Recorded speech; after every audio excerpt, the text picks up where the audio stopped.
between where I've prayed and God either hasn't answered yet, so I'm waiting, or I've prayed and the answer is no, or not yet, or wait. And there are times when you are in a desperate moment and it feels like the wheels are falling off and it feels like things are falling apart and it feels like the entire world is on your back and you're seeking God and you're expecting an answer. And sometimes, and we know that God hears every prayer and we know that He's not silent, but let's all be honest, we've all had those moments where it feels like God is silent. It feels like He's not listening. It feels like you are in the midst of a battle and there's no way out and there's no help and you're just stuck. Now, I'm not going to try to embarrass anybody, but anybody in the house ever felt like, man, I need God to do something or say something here and He's taking a little bit long. He's taking a long time. Or anybody here ever felt like, you know what? God's just not answering me, and I need Him to answer me. We've all been at those moments. We've all been at that time when God doesn't answer yet. But I want you to know something, and I want you to leave this place knowing something. Listen, silence is not absence, and delay is not a denial. God's ways are higher than your ways and my ways. He sees things we don't see. He knows things we don't know. And He's working in ways we'll never understand. You see, the greatest thing about serving God is we get the opportunity to rest in the arms of not only a living Savior, but an all-knowing and all-powerful and mighty God who loves us enough to give His life for us. You guys fell asleep after camp. They had 6-hour services a week. I'm telling you, listen, God's still there. He's still working. He's still moving. But we can all understand, we can all relate to this kind of moment. And as you know, I've been sharing a lot of personal stories in this because this series is very, very personal to me because I know what it is to have God say no when you're asking for things that are, in your opinion, non-negotiable. I know what it's like to feel like heaven is silent when you're giving every ounce of your being. And it makes no logical sense. I know I've told you the story before, but my wife and I were pastoring in Meridian, Mississippi, and our son Ethan was having a heart cath, a simple, just normal heart cath, the same heart cath that his sister Emily had multiple times in Birmingham, Alabama. So this was back before my wife was sick and she wasn't dealing with the illnesses that she's dealing with now.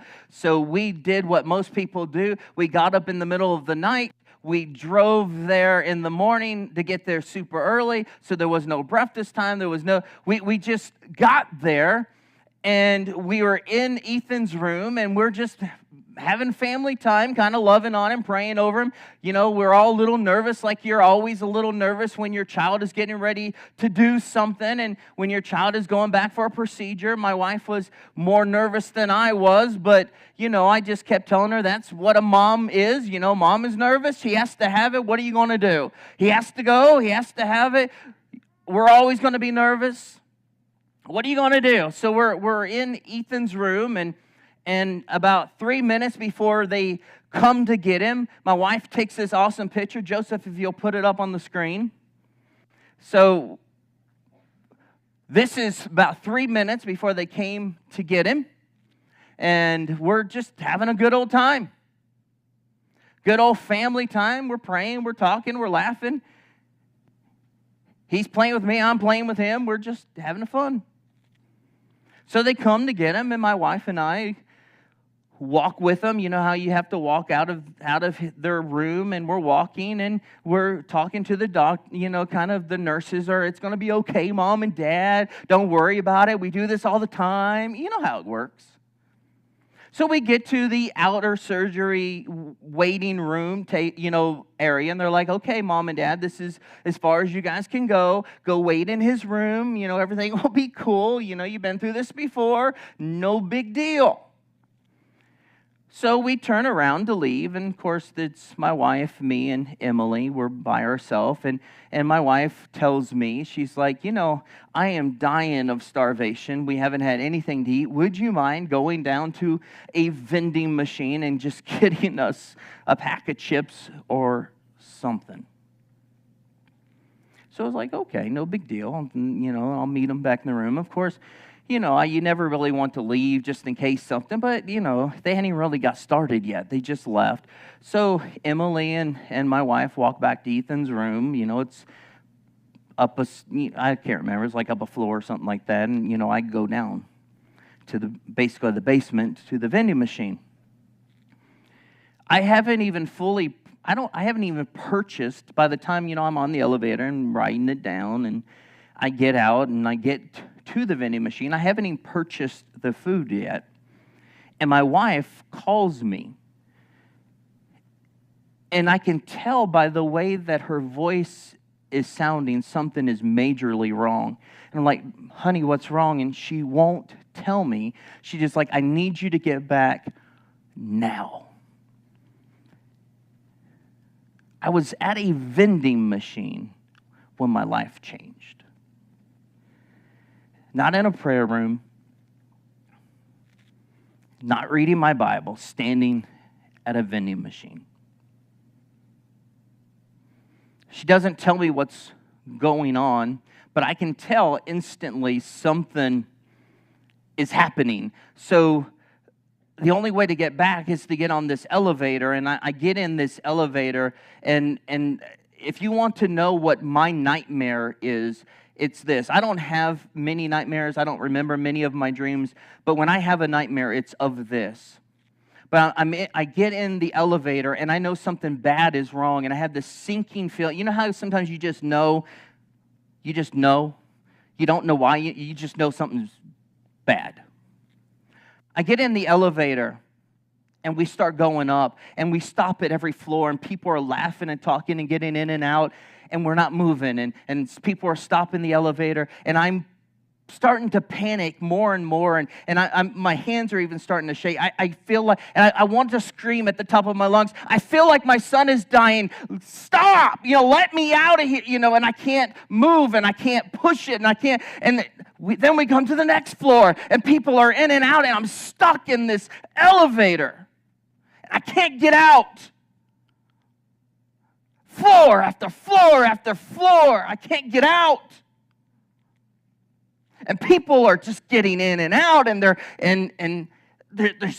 just can't stop it. So I finally, and I know that this is a crazy place to be, but in my mind, I was thinking, do I just shout out loud, hey, there's a problem. I have a family emergency. Please don't let anybody else in. What do I do? But then, how do you do that? And of course,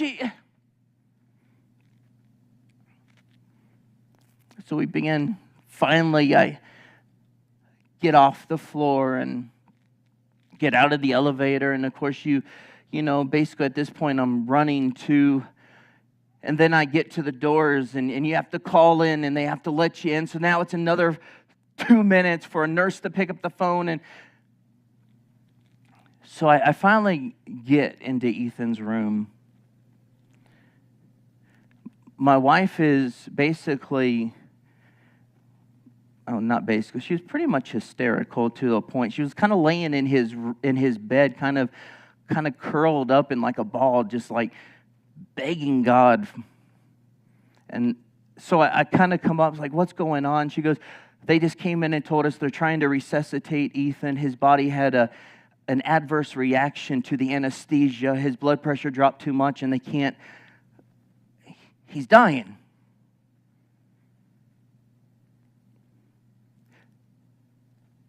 So the only thing I know to do, the only thing, I can't resuscitate him.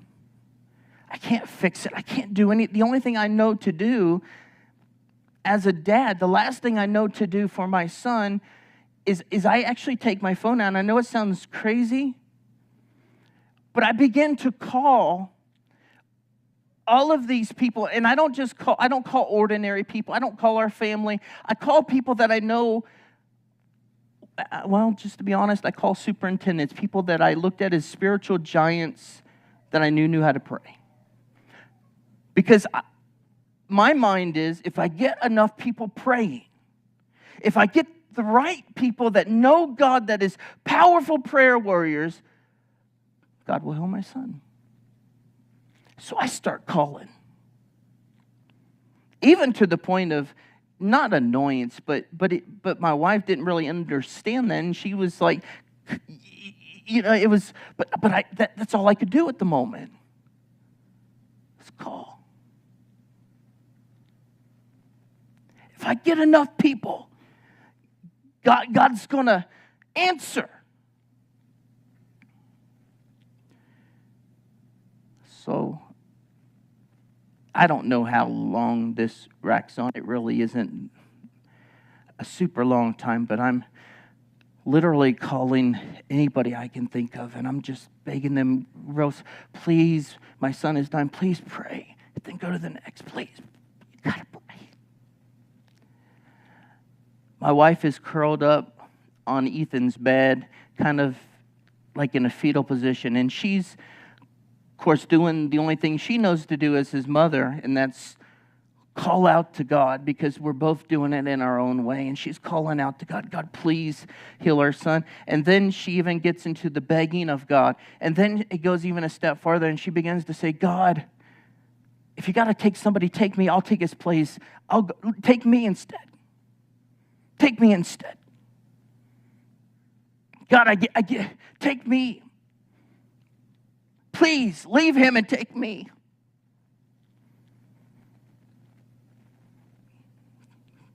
I mean, like, when you're into that moment and you're like, your body like shakes when you like breathe in and you're so desperate. Here I'm on the phone trying to beg people to pray, and she's over there violently like, shake, God, just take me instead, please.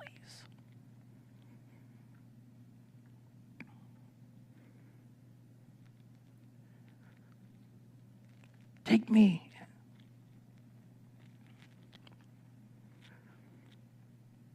And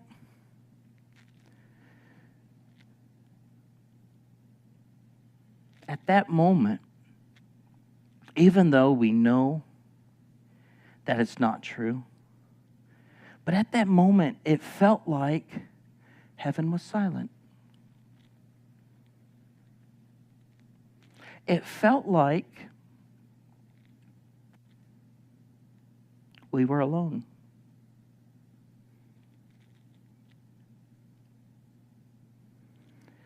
After a while, my wife kind of asked me, she's like, please stop calling and come be with me. And so I went, and both of us kind of course, the beds aren't super big, but we got in his bed waiting for an answer, waiting for something, waiting to know what's going on. So I put my phone down and I get in the bed next to her.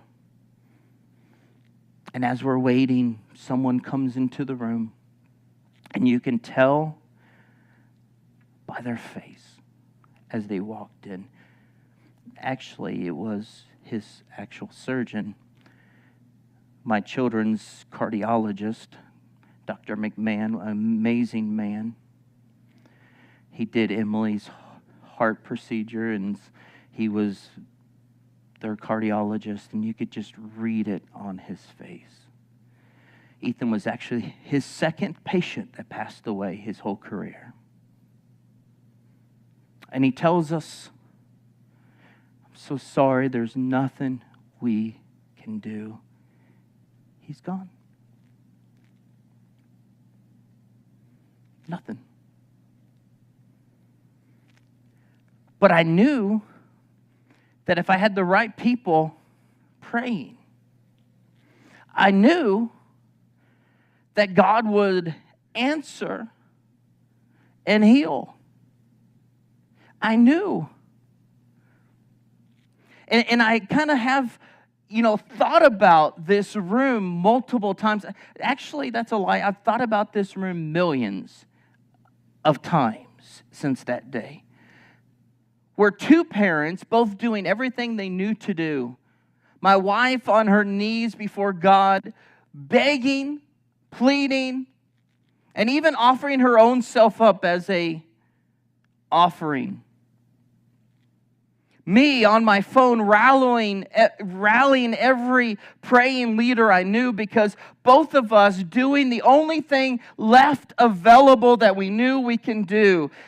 And heaven was quiet, not absent, not indifferent, not unaware, but quiet. And that's what I want to talk about today, because I know everyone in this room has had those moments where you're in the midst of it, between that moment that you're praying and the moment that the answer comes. Or sometimes the answer is not what you expected. Or sometimes the answer feels like He's not even listening.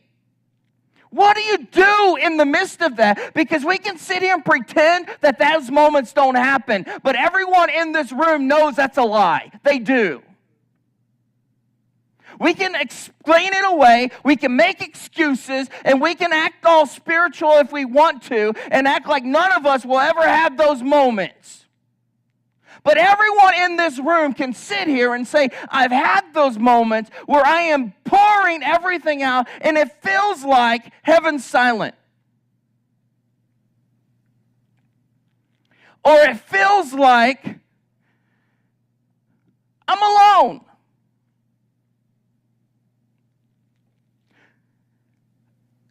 We all know that moment.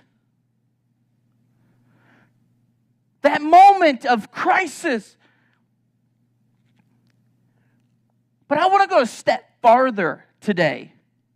I don't want to talk about the crisis moment or the fresh wound moment. But I want to talk about that space, that agonizing space between prayer and that what goes up and before the answer comes back down. Between the cry and the response. Between the need and the provision. I don't want to talk about that desperate, horrible moment. We all know those happen. But I'm talking about those moments where you're waiting between the prayer and the response, the need and the provision, the brokenness and the healing. Grief moments, the sad moments, the moments that there's no explanation for, the moments where no matter how much you try to come up with something, you don't have an answer. Those moments where it feels like all hope is lost. And listen, I trust my God with everything, and I've told my wife this on more and more occasions, on over and over occasions. I've trusted Him since we were a kid, and we're not going to stop now. We're going to trust Him all the way through. But there are moments when you bury your child in the ground that your heart between the answer and the prayer and the need, the long middle, wears you out. And you don't have an explanation always to give. And people all the time come to me and they're like, Pastor, why did God allow my child or my husband or my wife or this accident? Why did God allow them to die? And I don't always have an answer for that. And everybody's always expecting because they think that there's always an A plus B equals C, and it's not always the case. Sometimes we have a direct answer. And sometimes it comes down to the fact that we live in a fallen world and bad things happen to good people. We know that part. And then sometimes it comes down to the fact that we don't like to talk about, but it is the truth. And the Bible tells us very clearly that sometimes God's ways are higher than my ways, and I'm on this side of heaven. I'm not going to understand everything He does. And we don't like that place because we like everything. If it's going to be a faith issue, it has to be wrapped up with a bow, or something might be wrong with my faith. No, listen, if I serve the God